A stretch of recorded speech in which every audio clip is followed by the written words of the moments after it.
and welcome to RichKat Ranch. I am going to be sharing with you two things in this one video today. So this will be one of my VLOGMAS videos, but first and foremost, I am participating in the Ultimate Cookie 23 collaboration being hosted by Ashley at ccfarm. Check her out. I'll have a link for the channels, links for the channels who are participating in the collaboration. Lots and lots and lots of fantastic and fun cookie ideas. So if you need some inspiration to whip up a batch of Christmas cookies for your family or cookies any other time of year, be sure and check out all of those who participated in the collaboration. I am making a childhood favorite of mine that unfortunately I didn't want to pay attention when my grandmother tried to teach us, meaning me and my sister, how to make these cookies when we were little. We were too busy. We wanted to play. We didn't want to sit still long enough to learn how to make these. But I love them, and she always had them around. So today my contribution will be pan de polvo Mexican cinnamon cookies. It's kind of a lengthy process, so I don't know that it's something I would do often, at least not as often as my grandmother seemed to do it. But I'm going to walk you through how to make these pan de polvo cookies. I want to shout out my friend Selena, who got me her grandmother's recipe. So her mother had to translate her grandmother's recipe from Spanish into English for me. Selena's been a friend of mine for a long time, and I am just so honored that I will be preparing a recipe that was special to her as a little girl also. So let's get started with some pan de polvo Mexican cinnamon cookies and follow along. First up, we're going to make a cinnamon tea that we will use for the liquid in the recipe. So this recipe does not have milk in it. I'm going to add 6 cinnamon sticks to 2 cups of water in a saucepan. Along with, I bought star anise from Sprouts. You can use anise seeds. Maybe those are anise seeds. I don't know a lot about anise. And we're going to let that boil for about 4 minutes. So I'm just going to let that sit on the stove doing its thing, and we will move on to our other ingredients. All right, I've got about 6½ cups of flour in my large mixing bowl. And to that, I'm going to add 1 1/4 cups of sugar, a tablespoon of ground cinnamon, and 1 1/2 teaspoons of baking powder. So I'm going to get those 3 ingredients mixed together really well.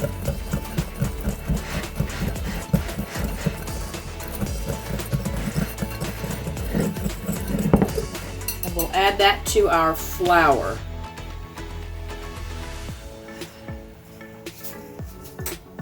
Some recipes for pan de polvo don't call for sugar in the cookie mix itself, but I do like them a little sweeter, so I'm going to use the sugar in mine.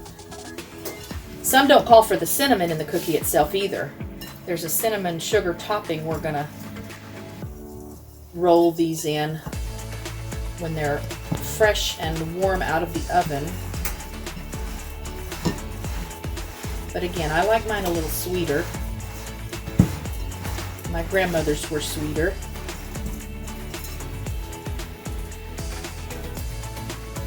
For those that don't know, I am Mexican American. My grandparents on my father's side are both from Mexico. Were both from Mexico. They've been gone a long time now. They were Mama and Papa.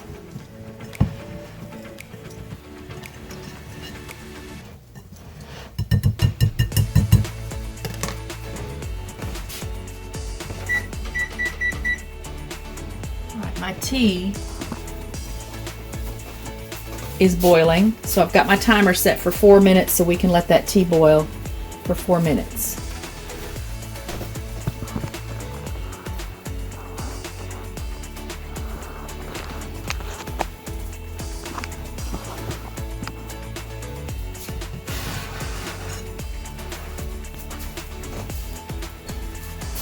Right, now to the flour, cinnamon, sugar, and baking powder, I'm going to add 1 pound of vegetable shortening. Some people like to use butter, and I am a butter fan, but I'm going to do the traditional vegetable shortening. Shortbread type recipe here, and prepare to be just prepare to get messy and for things to be messy. I've never made these. This is my first time to make them. That's why I didn't even have a recipe. And again, my sister and I did not want to sit still long enough to learn how to make these when we were young.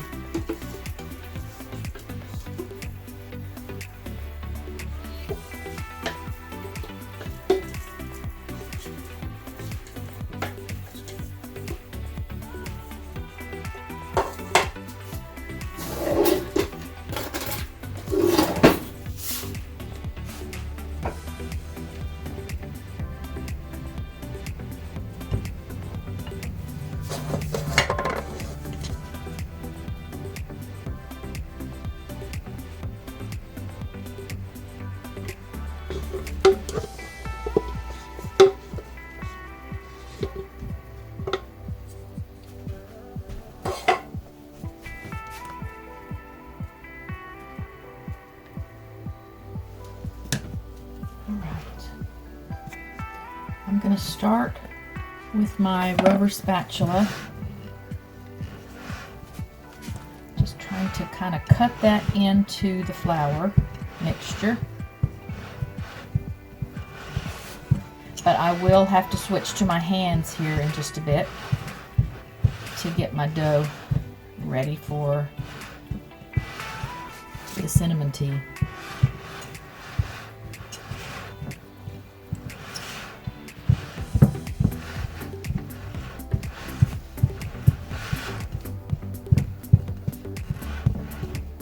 This will make a lot of cookies, so we'll be taking some to our neighbors, the ones with the little girls that love to spend time with 𝐭𝐨𝐻𝐽𝐻𝐿𝐴 and Delilah.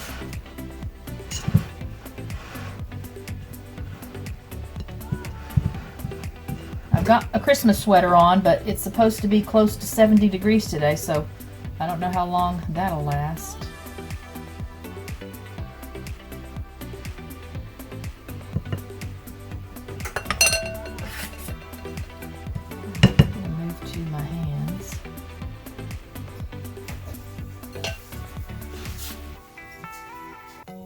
And you want to mix this until it kind of resembles a coarse cornmeal.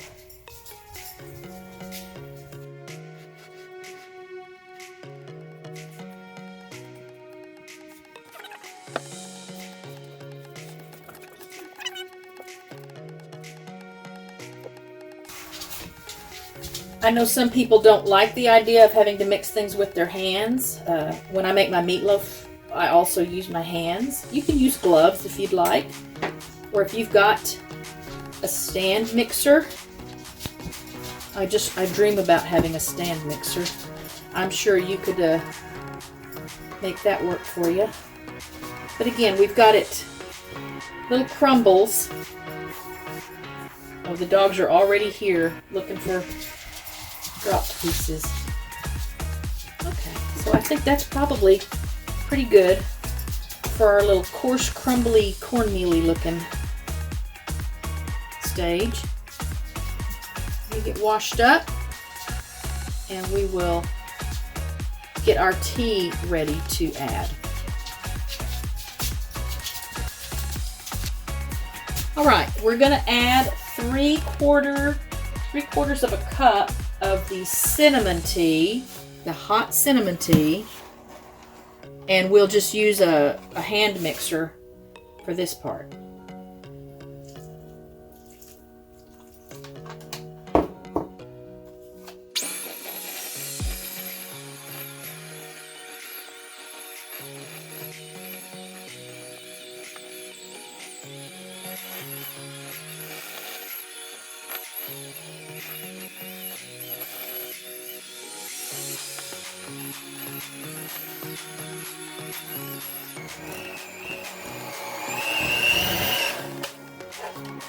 That's probably pretty good.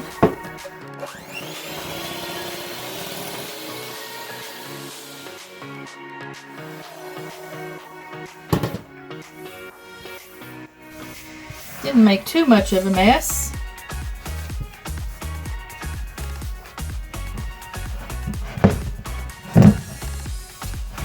And that's still a little sticky, so I think I'm going to knead in a little more flour. Ooh, it smells delicious.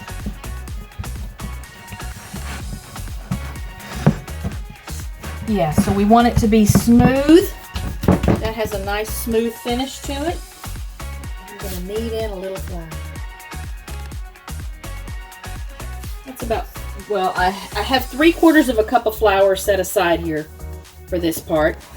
That was maybe half of that.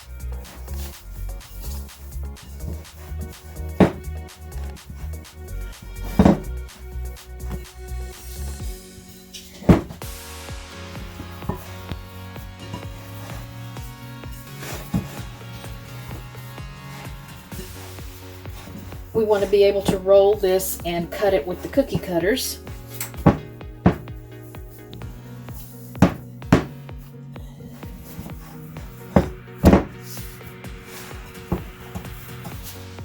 That's coming along pretty good right there.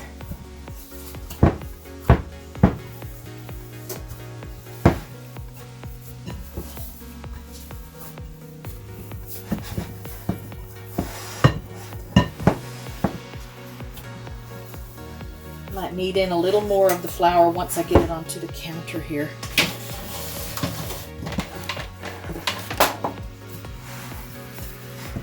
Because this is a little bit of a challenge to do this in the bowl.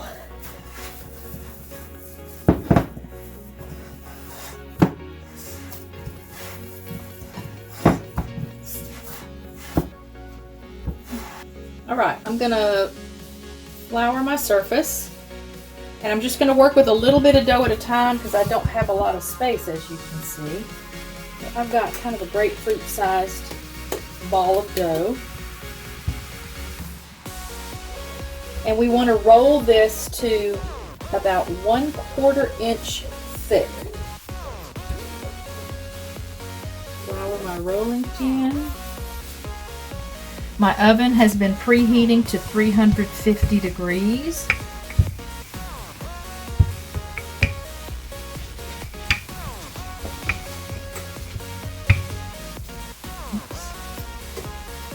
Dough is still a little bit sticky.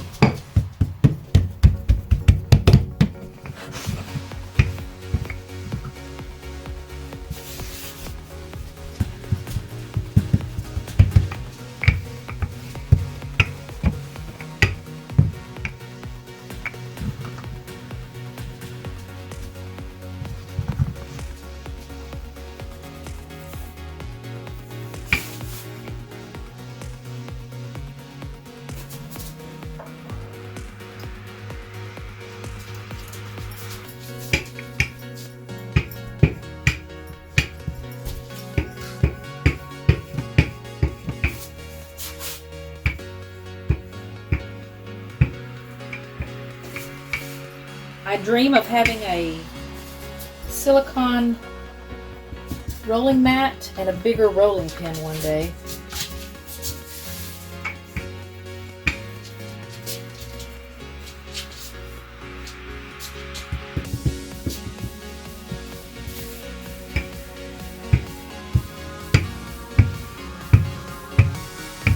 And I've seen a rolling pin somewhere that has little devices on the ends that you set so that you get the right thickness of dough instead of just having to kind of eyeball it and guesstimate it.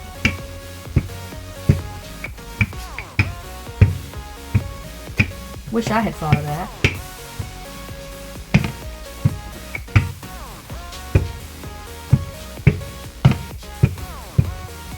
Alright, here's our first batch. And now we're going to use the little star cookie cutter that I found at Kroger. I'm just dipping my little cookie cutter into some flour every now and then to keep it from sticking to the dough as I pull it up out of the dough. These can sit pretty close together on the pan because they shouldn't spread much.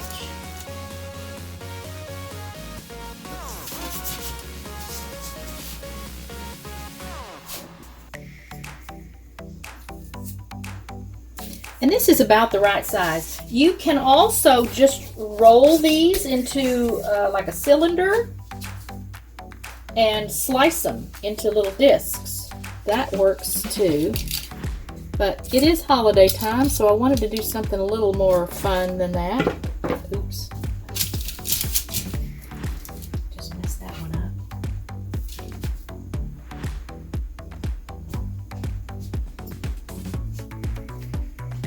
That should be okay now. I'm going to try not to be too particular about it. So they'll taste good regardless what little shapes you create.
Alright, so with this first ball of dough, I got enough for a couple of cookie sheets.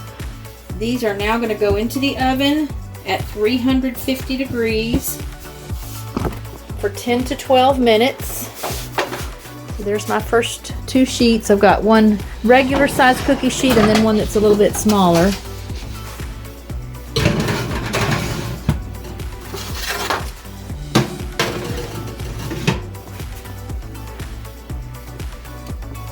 Alright, 10 to 12 minutes. We'll do 11 minutes and then I'll check them. I'm going to get my cinnamon sugar mix ready to coat them. Okay, for my topping, I just need some sugar and cinnamon. I'm not going to mix the whole 1.5 cups of sugar and a tablespoon of cinnamon today because I might see if I can freeze some of this dough.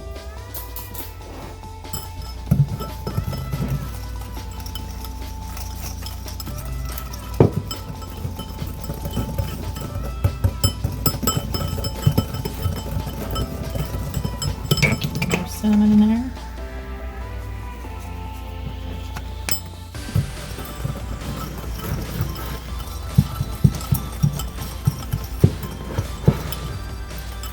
And the secret is that these have to be rolled in the cinnamon sugar pretty quickly after they come out of the oven.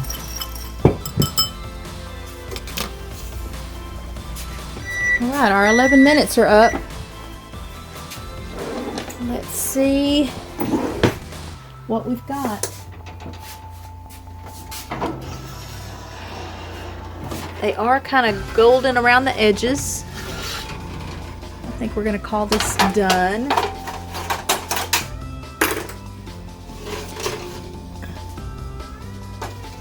Yeah. Some a little more golden than others, I'm sure, because they weren't rolled as thick. And now we will transfer these to our little bowl of sugar.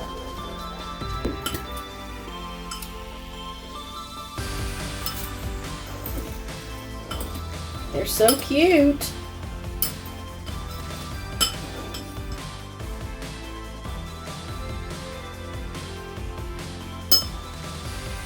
Oh my goodness, they smell so good.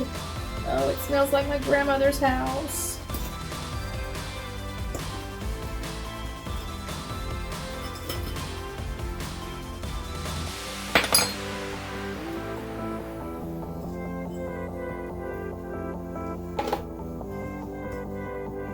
Alright, so I've got 2 more cookie sheets ready to go into the oven. We'll do a taste test here in just a bit for the first batch, but I wanted to let you see how many I got on the cookie sheets for this time. So they're pretty close together, but since they didn't spread last time, I think we'll be safe here. Looks like I've got about 35 cookies on each cookie sheet.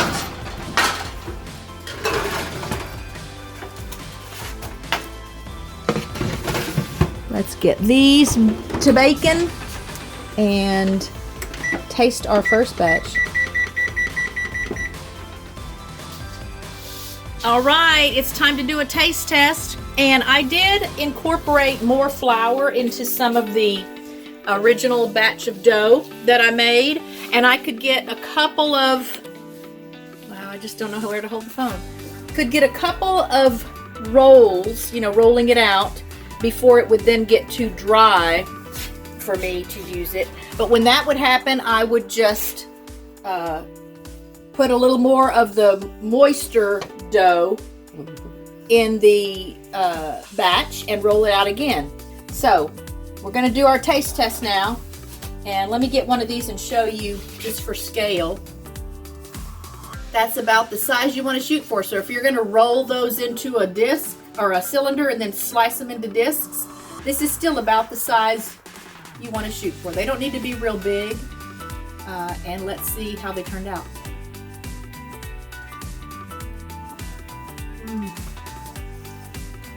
Okay, I'm not going to say they're as good as my grandmother's, but these are good. They're the perfect amount of crunch, perfect amount of sweet. They're not real sweet, even though they've got the cinnamon and sugar coating on them. This would be a fun project, I think, if you've got little kids, rolling these out and cutting them into shapes and then covering them with the cinnamon sugar mixture. But this is my contribution to Ultimate Cookie 23, hosted by Ashley at CNC Farm. So check out the other submissions for this year's event. And as always, thanks for watching. Always good to see you guys here at RichKat Ranch. Be safe, be happy, be well, be blessed. I'll see you in the next video. I love you all. Bye, friends.